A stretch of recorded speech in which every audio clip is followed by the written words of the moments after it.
बच्चों, तो कैसे हो आप लोग। आई होप कि आप सब बढ़िया होंगे। तो आज हम हिंदी के ग्रामर विभाग पर देखेंगे, यानी कि वाक्य के भेद, इस पर आज हम पढ़ेंगे।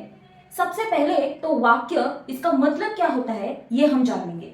वाक्य का मीनिंग जो होता है वो ये होता है कि शब्दों का ऐसा समूह जो अर्थपूर्ण होता है। कोई भी शब्द अगर हम एक साथ लाते हैं तो वो वाक्य नहीं कहलाता, लेकिन अगर कोई शब्दों को एक साथ लाकर उससे मीनिंगफुल वाक्य बनता है, यानी कि मीनिंगफुल विचार प्रकट होता है, तो वो वाक्य बन जाता है। अब जो ये वाक्य होता है उसके दो प्रकार पड़ते हैं। पहले तो रचना के अनुसार प्रकार और दूसरा अर्थ के अनुसार प्रकार। रचना के अनुसार प्रकार में 3 प्रकार पड़ते हैं, तो अर्थ के अनुसार 8 प्रकार पड़ते हैं। हम एक एक देखेंगे। सबसे पहले इस वीडियो में हम सिर्फ रचना के अनुसार होने वाले प्रकार देखेंगे, जो कि है सरल वाक्य, संयुक्त वाक्य और मिश्र वाक्य। और जो अर्थ के अनुसार प्रकार होते हैं वो हम पार्ट 2 में देखेंगे। तो सबसे पहले बारी है हमारे सरल वाक्य की। सरल वाक्य को सिंपल सेंटेंस भी कहते हैं। अब सरल वाक्य का मीनिंग क्या होता है? तो बच्चों, जिस वाक्य में एक ही कर्ता और एक ही क्रिया होती है उसे सरल वाक्य कहते हैं। देखो, जिस वाक्य में एक ही कर्ता और एक ही क्रिया है उसे हम सरल वाक्य कहते हैं। अब बच्चों देखो, इसके जो उदाहरण है हम देखते हैं, बाद में आपको समझ में आ जाएगा। देखो, राम पाठशाला जाता है। इसमें राम पाठशाला जाता है, राम कौन है? एक कर्ता है, और पाठशाला जाता है यानी कि एक ही क्रिया कर रहा है।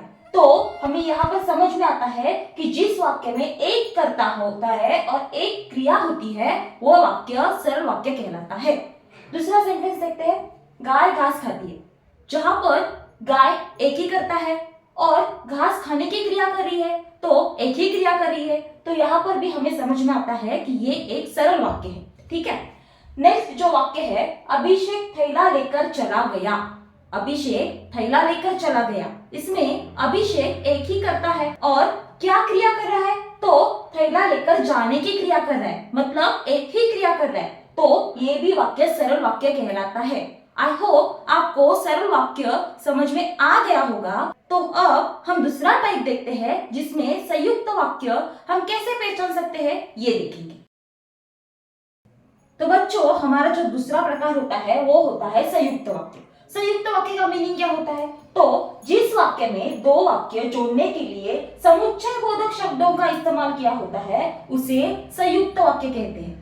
आपको समझ में आ गया होगा कि दो वाक्य जोड़ने के लिए हम क्या करते हैं? तो समुच्चय बोधक शब्दों का इस्तेमाल करते हैं। अब देखो, यहाँ पर मैंने कुछ समुच्चय बोधक शब्द लिखे हुए हैं, जैसे कि और, पर, परंतु, किंतु, या, इसलिए, लेकिन, कारण, तथा, एवं, क्योंकि, ताकि, बल्कि, वरना, अन्यथा और अथवा। इस प्रकार के जो समुच्चय बोधक शब्द होते हैं उन शब्दों का इस्तेमाल करके हम जब दो वाक्यों को जोड़ते हैं तो उसे हम संयुक्त वाक्य कहते हैं। अब हम कुछ उदाहरण देखते हैं। आप चाय लेंगे या कॉफी? आप चाय लेंगे या कॉफी? इसमें या इस समुच्चय बोधक शब्द का इस्तेमाल करके हमने ये वाक्य लिखा है, तो ये वाक्य हमारा संयुक्त वाक्य कहलाता है। दूसरा वाक्य है, आप खाना खाए और आराम करें। आप खाना खाए और आराम करें, और समुच्चय बोधक शब्द है, तो ये भी हमारा वाक्य संयुक्त वाक्य है। रमेश बीमार था इसलिए पाठशाला नहीं आया। यहाँ पर रमेश बीमार था इसलिए वो पाठशाला में नहीं गया है, तो ये हमें बताने के लिए इसलिए इस समुच्चय बोधक शब्द का इस्तेमाल किया हुआ है। तो इस प्रकार संयुक्त वाक्य होते हैं। यहाँ पर मैंने जो संयुक्त वाक्य जोड़ने के लिए समुच्चय बोधक शब्दों का इस्तेमाल करते हैं वो समुच्चय बोधक शब्द दिए हुए हैं, वो आप नोट डाउन करके रखिएगा, क्योंकि ये आपको बहुत यूजफुल रहने वाला है। तो आई होप बच्चों आपको संयुक्त वाक्य समझ आ ही गया होगा। अब हम आगे हमारे तीसरे टाइप की ओर बढ़ते हैं, जहां पर हम मिश्र वाक्य कैसे पहचानते हैं ये सीखेंगे। तो बच्चों, अब है हमारी मिश्र वाक्य की बारी। मिश्र वाक्य हम कैसे पहचान सकते हैं? तो जिस वाक्य में एक प्रधान वाक्य और एक आश्रित उपवाक्य होता है उसे हम मिश्र वाक्य कहते हैं। ठीक से सुनो, जिस वाक्य में एक प्रधान वाक्य होता है और दूसरा उस पर आश्रित होता है तो उसे हम मिश्र वाक्य कहते हैं। तो यहाँ पर मैंने कुछ उदाहरण लिखे हुए हैं जिससे आपको समझ में आ जाएगा। अब देखो, जैसे ही वर्षा शुरू हुई मोर नाचने लगे। देखो बच्चों, यहाँ पर एक वाक्य है, जैसे ही वर्षा शुरू हुई। हमें ये वाक्य ये बताता है कि वर्षा शुरू हो गई है। तो दूसरा वाक्य हमें बताता है कि वर्षा शुरू होने के कारण मोर नाचने लगे। तो यहाँ पर दो वाक्य जोड़ने के लिए किसी भी समुच्चयबोधक शब्द का इस्तेमाल नहीं किया है।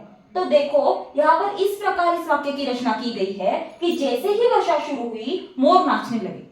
तो जहां पर इस प्रकार के वाक्य हमें दिखाई देते हैं तो वो मिश्र वाक्य होते हैं। ओके, नेक्स्ट सेंटेंस हम देखते हैं। जो पत्ते पीले हो गए हैं वो जमीन पर गिरने लगे।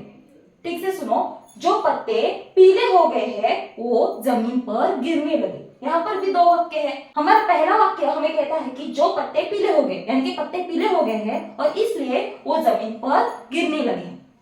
तो यहाँ पर भी ये मिश्र वाक्य है। तीसरा जो हमारा उदाहरण है वो है कि जो मेहनत करेगा वो फल पाएगा। जो मेहनत करेगा वो फल पाएगा, यानी कि पहला तो हमारा वाक्य कहता है कि मेहनत करो तो उसका तुम्हें फल मिलेगा। तो इस प्रकार जो वाक्य हमें दिखाई देते हैं वो मिश्र वाक्य होते हैं। अब ये कैसे पहचाने?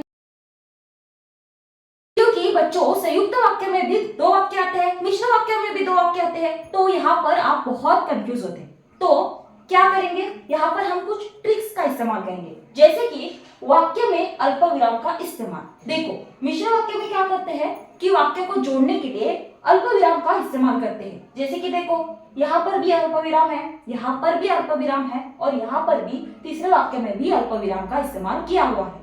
और साथ ही दूसरी जो ट्रिक है वो ये है कि बिना समुच्चय बोधक शब्दों का इस्तेमाल करके बना हुआ वाक्य, मतलब हम दो वाक्य जोड़ने के लिए कोई भी समुच्चय बोधक शब्द का इस्तेमाल नहीं करते। जब हम दो वाक्य जोड़ने के लिए कोई भी समुच्चय बोधक शब्द का इस्तेमाल नहीं करते तो वो मिश्र वाक्य होता है। आई होप कि आपको ये तीन प्रकार बहुत अच्छे से समझ में आ ही गए होंगे। तो बच्चों आपको ये वीडियो कैसा लगा ये कमेंट में मुझे जरूर बताना। साथ ही मेरे वीडियो को लाइक करना और अपने दोस्तों के साथ शेयर करना और मेरे चैनल को सब्सक्राइब करना मत भूलना।